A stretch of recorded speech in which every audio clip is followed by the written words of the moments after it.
Friends, pink ബ്ലൂംസിലേക്ക് സ്വാഗതം. ഇന്ന് ഈ കുർത്തിയുടെ സ്റ്റിച്ചിങ് വീഡിയോ ആയിട്ടാണ് വന്നിരിക്കുന്നത്. അപ്പോൾ നമുക്ക് വീഡിയോയിലേക്ക് പോവാം.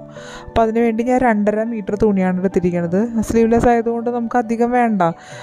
അപ്പോൾ പിന്നെ ഏകദേശം നമുക്ക് 2.5 ഇഞ്ചിൽ തന്നെ നമുക്കെല്ലാം ചെയ്യാൻ പറ്റും.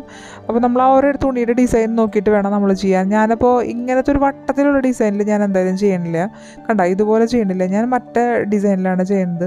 അതാണ് എനിക്കിഷ്ടം. അപ്പോൾ ഞാൻ ആ ഒരു ഡിസൈനിനാക്കി വേണ്ടിയിട്ടാണ് അത് തുണി മടക്കിയിട്ടിരിക്കുന്നത്, ആ ഒരു വീതിയിൽ. അപ്പോൾ നമുക്ക് നമ്മുടെ ബോഡിനേക്കാളും വീതി നല്ലോണം ഉണ്ട് അതിന്. അപ്പോൾ നമ്മൾ എന്താ ചെയ്യുക, നമ്മുടെ ബോഡിക്ക് അനുസരിച്ചിട്ട് 4ആയിട്ട് മടക്കിയാൽ മതി.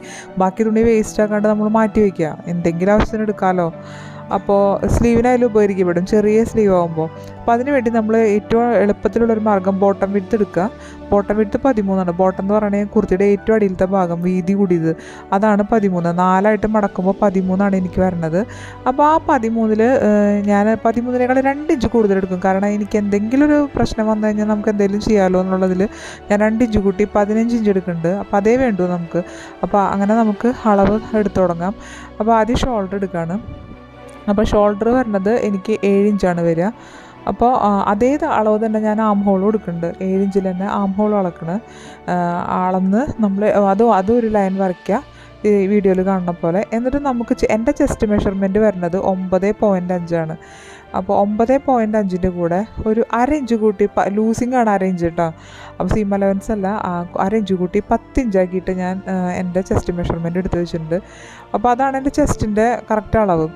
അപ്പോൾ ഇനി നമുക്ക് ഇതിൻ്റെ ഷോൾഡർ 7 ഇഞ്ചല്ലേ. അപ്പം ഞാൻ 4 ഇഞ്ച് ഈ കുർത്തിയുടെ നെക്കിൻ്റെ വിഡ്ത്ത് എടുക്കുന്നുണ്ട്. ഞാൻ ക്യാൻവാസിലാണ് ചെയ്യണത്. അപ്പോൾ ക്യാൻവാസിൽ ചെയ്യാറുണ്ട് 4 ഇഞ്ച് തന്നെ നമുക്ക് കിട്ടും. ബാക്കി 3 ഇഞ്ച് നമുക്ക് ഷോൾഡർ നമുക്കുണ്ട്. പിന്നെ ഒരു 1/2 ഇഞ്ചിൽ നമ്മളൊരു ഷോൾഡർ സ്ലോപ്പ് കൊടുക്കുക. ഇത് നല്ല ടൈറ്റ് സ്ലീവ്ലെസ് ആയതുകൊണ്ട് കുറച്ചൊന്ന് ടൈറ്റായിട്ട് നിൽക്കാൻ വേണ്ടിയിട്ട് നമ്മൾ ഷോൾഡർ സ്ലോപ്പ് കൊടുക്കുക. എന്നിട്ട് നമ്മൾ ചെസ്റ്റ് മെഷർമെൻറ്റ് നേരത്തെ എടുത്ത് വെച്ചിട്ടുണ്ടായിരുന്നല്ലോ, അത് 10 അപ്പോൾ അത് 2 ഇഞ്ച് ഞാനിവിടെ എന്ത് കൊടുക്കുന്നുണ്ട്, സീം അലവൻസ് കൊടുക്കുന്നുണ്ട്. 2 ഇഞ്ച് എക്സ്ട്രാ. 2 ഇഞ്ചാണ് ബിഗിനേഴ്സിനൊക്കെ നല്ലത്. അല്ലെങ്കിൽ എന്തെങ്കിലും ഒരു ഇത് വന്നു കഴിഞ്ഞിട്ടുണ്ടെങ്കിൽ നമുക്ക് അവിടെ തുണി ഇല്ലാണ്ടായി പോകും. അപ്പോൾ അതനുസരിച്ചിട്ട് വേണം നമ്മൾ ചെയ്യാൻ. ഇനി അടുത്തായിട്ട് ഞാൻ ചെയ്യണത് ആം ഹോളിൻ്റെ കർവ് വരയ്ക്കാനാണ്. അപ്പോൾ ഞാൻ ആം ഹോൾ എടുത്തതിൻ്റെ പകുതി എടുക്കുക. അതിൻ്റെ വരയ്ക്കാനുള്ള എളുപ്പമാണ്. എന്നിട്ട് ഒരു 1.5 ഇഞ്ച് നമ്മുടെ ആ കൊടുത്തിരിക്കുന്ന പോലെ നമ്മളൊരു കർവിൽ നമ്മൾ ഫ്രഞ്ച് കർവ് വെച്ചിട്ട് ഇതുപോലെ ഒരു കർവായിട്ട് നമ്മൾ വരച്ചെടുക്കണം. ഞാൻ ഇതിൽ ഫ്രഞ്ച് കർവ് ഉണ്ടാകുമ്പോൾ നമുക്ക് ഈസി ആയിട്ട് വരയ്ക്കാൻ പറ്റും. നമ്മൾ കൈ കൊണ്ട് വരയ്ക്കുമ്പോഴൊക്കെ ചെറിയ ചെരിവാകും. അപ്പോൾ എങ്ങനെ വേണേൽ വരയ്ക്കാം. ഇനി ഞാനതൊരു 4 ഇഞ്ചിൽ മാത്രമേ ഇതിനൊരു ഫ്രണ്ട് ആം ഹോളിന് കുഴി കൊടുക്കുള്ളൂ. കാരണം ഇത് സ്ലീവ്ലെസ് കുർത്തിയല്ല. അപ്പോൾ വല്ലാണ്ട് കുഴി കൊടുത്തിട്ടുണ്ടെങ്കിൽ നമ്മുടെ കൈയിൻ്റെ എല്ലാ ഭാഗം കാണും. അപ്പോൾ അതുകൊണ്ട് എനിക്കത് ഇഷ്ടമില്ലാത്തതുകൊണ്ട് ഞാൻ ഇങ്ങനെ ചെയ്യുന്നത്. ഇനി നമുക്ക് അടുത്ത അളവ് കൊടുക്കാൻ പോണത് നമുക്കിതിൻ്റെ വേസ്റ്റ് മെഷർമെൻറ്റ്. അപ്പോൾ വേസ്റ്റിൻ്റെ ലെങ്ത് എപ്പോഴും 14 തന്നെയായിരിക്കും. അതെല്ലാവർക്കും അങ്ങനെ തന്നെയാണ്. മിക്കവാറും ആൾക്കാർക്ക് 14 തന്നെയായിരിക്കും. അപ്പോൾ അത് കോൺസ്റ്റൻ്റ് ആയിട്ട് നിൽക്കുന്ന ഒരളവാണ്. പിന്നെ വേസ്റ്റിൻ്റെ വിട്ട് കൂടാതെ എനിക്ക് പറഞ്ഞത് 8.7 ഇഞ്ചാണ്. അപ്പോൾ ഞാൻ ഒരു 9.10 ഞാൻ എടുക്കണത്. ലൂസിങ് ആണ് കൂട്ടണത്. ലൂസിങ് കൂട്ടിയിട്ട് 9.10 എടുത്ത് ഞാൻ അതിൻ്റെ കൂടെ 2 ഇഞ്ച് സീം അലവൻസ് കൊടുക്കണം. നിങ്ങൾക്ക് മനസ്സിലായെന്ന് വിചാരിക്കുന്നു. എന്നിട്ട് നമ്മൾ ആ ചെസ്റ്റിൽ നിന്ന് താഴെ വേസ്റ്റിലേക്ക് അളവ് വരച്ചു കൊടുക്കുക, നമ്മൾ മെഷർ ചെയ്ത് വെച്ചിരിക്കുന്നതിലേക്ക്. ഇനി അടുത്തത് നമ്മൾ ചെയ്യാൻ പോകുന്നത് അടുത്തൊരളവെന്ന് പറഞ്ഞാൽ ഞാനെടുക്കണത് എനിക്ക് ഹിപ്പിൻ്റെ ഒരു ലെങ്ത്ത്. ഹിപ്പിന് ഞാൻ ഏകദേശം നമ്മൾ സ്ലിറ്റ് കൊടുക്കണം ഭാഗില്ലേ, ഞാൻ ഈ ഒരു 20 ഇഞ്ചൊക്കെയാണ് ഞാൻ കൊടുക്കുക ആ സ്ലിറ്റിൻ്റെ ഭാഗം. അപ്പോൾ അത് 20 ഇഞ്ചിൽ എനിക്ക് പറയുന്ന അളവ് എന്ന് വെച്ചിട്ടുണ്ടെങ്കിൽ 10.5 ഇഞ്ചാണ് വരിക. അപ്പോൾ എൻ്റെ 10.5 ഇഞ്ച് കൂട്ടി, അപ്പോൾ ഞാൻ അതിൻ്റെ ഒരു 1/2 ഇഞ്ച് കൂട്ടി 11 ഇഞ്ചിൻ്റെ ഞാൻ കൊടുക്കും. 11 ഇഞ്ച്. അപ്പോൾ 11 ഇഞ്ചാണ് ഞാനവിടെ കൊടുക്കുന്നത്. അപ്പോൾ നമ്മൾ ആദ്യം സീം അലവൻസ് കൊടുത്തിരിക്കുന്നത് 2 ഇഞ്ചിലാണ് കൊടുത്തിരിക്കുന്നത്. അപ്പോൾ വേസ്റ്റിൻ്റെ അവിടെ ഹിപ്പിലേക്ക് വരുന്തോറും ഹിപ്പിൻ്റെ അവിടെ നമ്മൾ കൂട്ടി വരയ്ക്കുക. മെഷർമെൻറ്റ് കറക്റ്റായിട്ട് വരയ്ക്കുക. സീം അലവൻസിൻ്റെ കാര്യമാണ് ഞാനിപ്പോൾ പറയുന്നത്.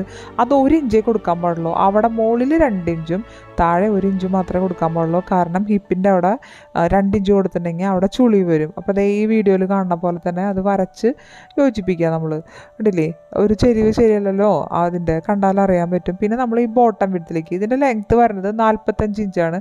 അതിൽ 1.5 ഇഞ്ച് കുറവ് ഞാൻ ഷോൾഡറിലും പോവും, താഴെയും മടക്കി പോകുമ്പോൾ ബാക്കിയുള്ള ഇറക്കം ഇതിന് കിട്ടുള്ളൂ. അപ്പോൾ ഞാനത് ലെവൽ ചെയ്തിട്ടുണ്ടായിരുന്നില്ല. അപ്പോൾ അതൊന്ന് ലെവൽ ചെയ്യാമെന്ന് വിചാരിച്ചു. അപ്പോൾ അത് ലെവൽ ചെയ്തു. അത് കഴിഞ്ഞിട്ട് ഞാൻ നേരത്തെ പറഞ്ഞല്ലോ, ആ ഭാഗത്തിനാണ് നമ്മൾ ബോട്ടം വിഡ്ത്ത് എന്ന് പറയുക. ഞാൻ നേരത്തെ പറഞ്ഞു കുർത്തിയുടെ ഏറ്റവും കൂടുതലുള്ള ഭാഗം 13 ഇഞ്ചെന്ന് ഞാൻ പറഞ്ഞില്ലേ. അപ്പോൾ എനിക്കെപ്പോഴും ഹിപ്പിൻ്റെ അവിടത്തേക്കാളും ഒരു 2 ഇഞ്ചെങ്കിലും കൂടുതൽ നമ്മൾ ബോട്ടം വിഡ്ത്തിൽ കൊടുക്കണം. അതാണ് സ്ട്രെയിറ്റ് കുർത്തി അല്ല. അത് സ്ട്രെയിറ്റ് കുർത്തി ആണെങ്കിൽ 10.5 തന്നെ ഹിപ്പിൻ്റെ അളവ് തന്നെ താഴ്ത്ത് കൊടുത്താൽ മതി, അങ്ങനെ ഇഷ്ടപ്പെടുന്നവർക്ക്. പക്ഷേ എനിക്ക് സ്ട്രെയിറ്റ് കുർത്തി അല്ല, കുറച്ചിങ്ങനെ വിരിഞ്ഞ് കിടക്കുന്നതാണ് ഇഷ്ടം. അപ്പം ഞാൻ അവിടെ നിന്ന് 2 ഇഞ്ച് കൂട്ടി 13 ഇഞ്ചാണ് ഞാൻ അടയാളപ്പെടുത്തുന്നത്. കാരണം 11 ഇഞ്ചും 13 ഇഞ്ച്. അപ്പോൾ ഒരു ചെരിവ് കണ്ടില്ലേ? അപ്പോൾ നമ്മൾ ആ കറക്റ്റ് 13 ഇഞ്ചിൽ നിന്ന് നമ്മൾ ആ ഹിപ്പിൻ്റെ അളവിൽ നിന്ന് താഴേക്ക് ഒരു 13 ഇഞ്ചിലേക്ക് നമ്മളൊരു വര വരയ്ക്കത് ഇതിൽ കാണുന്ന പോലെ. അപ്പോൾ അത് ക്ലിയറായി നിങ്ങൾക്ക് കണ്ടോന്നറിയില്ല. അപ്പോൾ എന്നിട്ട് നമ്മളവിടെ ഒരു സീം അലവൻസ് കൊടുക്കണമല്ലോ. അപ്പോൾ അവിടെയും മുകളിൽ നിന്ന് 1 ഇഞ്ചാണ് നമ്മൾ സീം അലവൻസ് കൊടുക്കുക. ആ സീം അലവൻസ് തന്നെ ഇതുപോലെ 1 ഇഞ്ച് താഴേക്കും നമ്മൾ വരച്ച് യോജിപ്പിച്ച് വരയ്ക്കണം. അപ്പോഴാണ് അത് കറക്റ്റ്. 2 ഇഞ്ചല്ല 1 ഇഞ്ചാണ് കൊടുക്കേണ്ടത്. അപ്പോൾ അത് ഇതിൽ വീഡിയോയിൽ ക്ലിയർ ആവുമോ എന്ന് സംശയിച്ചിട്ടാണ് ഞാൻ വീണ്ടും അത് വരയ്ക്കണത് കേട്ടോ. അപ്പോൾ വീഡിയോ ഇത്തിരി ലോങ് ആയി പോവാണ്. അപ്പോൾ ഇപ്പോൾ ഇത് വീഡിയോയിൽ ക്ലിയർ ആയെന്ന് വിചാരിക്കുന്നു. അപ്പം നമുക്കിനി അടുത്ത് നമ്മൾ ചെയ്യേണ്ടത് നമുക്കിത് കട്ട് ചെയ്തെടുക്കാം. അപ്പോൾ കഴുത്ത് ഞാൻ ക്യാൻവാസിലാണ് ചെയ്യുന്നത്. ഈ ക്യാൻവാസിലാണ് ഞാൻ ചെയ്യാൻ പോണത്. ഞാൻ കാണിച്ചു തന്നുള്ളൂ. അതിൻ്റെ ഷോൾഡർ സ്ലോപ്പിൽ നമുക്ക് കട്ട് ചെയ്തെടുക്കണം. അപ്പോൾ നമ്മളെല്ലാ ഭാഗങ്ങളും അതിൻ്റെ കട്ട് ചെയ്തു.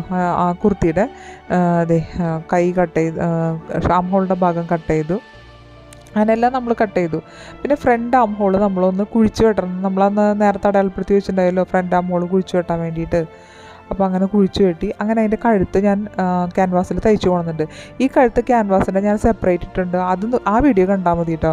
എന്നിട്ട് നമ്മൾ ഇതും കൂടി ബാക്കും ഫ്രണ്ടും കൂടി ജോയിൻ ചെയ്തതേ ഇതുപോലെ തയ്ച്ച് നമ്മൾ അത് യോജിപ്പിച്ച് ആ ഫ്രണ്ടും ബാക്കും തയ്ച്ചു കൊണ്ടുവന്ന് ആ ഷോൾഡറുകൾ കൂട്ടണം. അങ്ങനെ കൂട്ടിക്കൊണ്ടുവന്നു. ഇതുപോലെ ആ കുർത്തി തയ്ച്ച് ഇതുപോലെ കൊണ്ടുവന്നു. നമ്മൾ അടുത്തതായിട്ട് നമ്മൾ സ്ലിറ്റിൻ്റെ ഭാഗം നമ്മൾ ഷേപ്പ് ചെയ്യാൻ നമ്മൾ ആ ഉള്ളിൽ വരച്ചിട്ടുണ്ടായിരുന്നല്ലോ. അപ്പോൾ അതാണ് നമ്മൾ ചെയ്യാൻ പോണത്. അപ്പോൾ അവിടെ നിന്ന് നമ്മൾ ഷേപ്പ് ചെയ്യാനുള്ള ഭാഗം ഞാൻ നേരത്തെ വരച്ചിട്ടുണ്ടായിരുന്നു. ഹിപ്പിൻ്റെ ഭാഗം, അതായത് സ്ലിറ്റ് തുടങ്ങണ ഭാഗം ഞാൻ വരച്ചിട്ടുണ്ടായിരുന്നു. അപ്പോൾ നമ്മൾ ഷേപ്പ് ചെയ്യാനുള്ള ഭാഗം മുകളിൽ നിന്ന് തയ്ച്ചു. ഇനി ഇത്രയും ഭാഗം ഇതിൽ 1 ഇഞ്ച് നമ്മൾ എക്സ്ട്രാ നമ്മളവിടെ ഇട്ടുണ്ടായിരുന്നല്ലോ. ആ 1 ഇഞ്ചിൽ ഈ വീഡിയോയിൽ കാണുന്ന പോലെ തന്നെ മടക്കിയിട്ട് നമ്മൾ സ്ലിറ്റ് അടിക്കാൻ അറിയാത്ത ബിഗിനേഴ്സിൻ്റെ കാര്യമാണ് ഞാൻ പറഞ്ഞത്. ബാക്കി എല്ലാവർക്കും അറിയും, പക്ഷേ അവർക്കറിയാൻ വേണ്ടിയിട്ടാണ് ഞാൻ ഇതുപോലെ കാണിക്കുന്നത്. അല്ലെങ്കിൽ ഇപ്പം നിങ്ങൾക്ക് അറിയാമെന്ന് വിചാരിക്കണു. ഇതിപ്പോൾ കൂടി പോവുകയാണെങ്കിൽ നിങ്ങൾ സ്കിപ്പ് ചെയ്തോട്ടോ വീഡിയോ. അപ്പോൾ അതുപോലെ നമ്മൾ മുകളിലേക്ക് കയറ്റിക്കൊണ്ടുവരും. അത് അറിയാത്ത ആൾക്കാരുണ്ടാവുമല്ലോ, അപ്പോൾ അതും കൂടി അറിഞ്ഞോട്ടെ എന്ന് വിചാരിച്ചിട്ടാണ് സ്ലിറ്റ് അടിക്കണത്. ഇതുപോലെ കൊണ്ടുവന്ന് നമ്മൾ ആ സൂചി ഇപ്പോൾ മുകളിലേക്ക് നമ്മൾ ആദ്യം തയ്ച്ച് ആ ഷേപ്പ് അവിടെ ചെയ്ത് വെച്ചിട്ടുണ്ടല്ലോ, അവിടെ കൊണ്ടുവന്നിട്ട് സൂചി കുത്തിയിട്ട് ഒന്ന് നമ്മളിതുപോലെ ചെരിച്ചു കൊടുക്കണം. ഇങ്ങനെ ചെരിച്ചു കൊടുത്തിട്ട് ഇപ്പുറത്തുനിന്നും ഇതുപോലെ 1 ഇഞ്ചിൽ നമ്മൾ അടയാളപ്പെടുത്തി വെച്ചിട്ടുണ്ട്. അത് മടക്കിയിട്ട് നമ്മൾ ഇതുപോലെ ഈ വീഡിയോയിൽ കാണുന്ന പോലെ തന്നെ നമ്മൾ ചെയ്തിട്ട് തിരിച്ച് വീണ്ടും ഇതുപോലെ സ്ലിറ്റ് അടിച്ച് അവസാനം വരെ എത്തിക്കുക. അങ്ങനെയാണ് നമ്മൾ ചെയ്യുക. അപ്പോൾ അത് വീഡിയോ കാണുമ്പോൾ ഇതാണെങ്കിൽ നിങ്ങൾ സ്കിപ്പ് ചെയ്തോ. അപ്പോൾ ഇതങ്ങനെയാണ്. ഇനി നമുക്ക് അതിൻ്റെ ഇത് സ്ലീവ്ലെസ് ആണല്ലോ. അപ്പോൾ ഞാൻ 1.5 ഇഞ്ചിലൊരു ബയാസ് ബൈൻഡിങ് എടുത്തു. 1.5 ഇഞ്ചിൽ അത് ഇതുപോലെ ഈ വീഡിയോയിൽ കാണുന്ന പോലെ തന്നെ മടക്കുക. ഇതുപോലെ മടക്കിയിട്ട് അതിൻ്റെ കയ്യിൽ വെച്ച് കൊടുക്കുക. ഇതുപോലെ നമ്മൾ തയ്ച്ച് അതിൽ പിടിപ്പിക്കണം. ഇതുപോലെ മടക്കിയിട്ട് തയ്ച്ച് പിടിപ്പിച്ച് കൊണ്ടുവരിക. ഇതുപോലെ കൊണ്ടുവന്നിട്ട് തിരിച്ച് വെച്ചിട്ട് നമ്മളത് തയ്ച്ചു കൊടുക്കുക. കണ്ടോ? അതുപോലെ തയ്ച്ചു കൊടുത്താൽ നമ്മുടെ കുർത്തി റെഡി. അപ്പോൾ ഈ വീഡിയോ ഇഷ്ടപ്പെട്ടു എന്ന് വിചാരിക്കുന്നു. എല്ലാവർക്കും നന്ദി, നമസ്കാരം.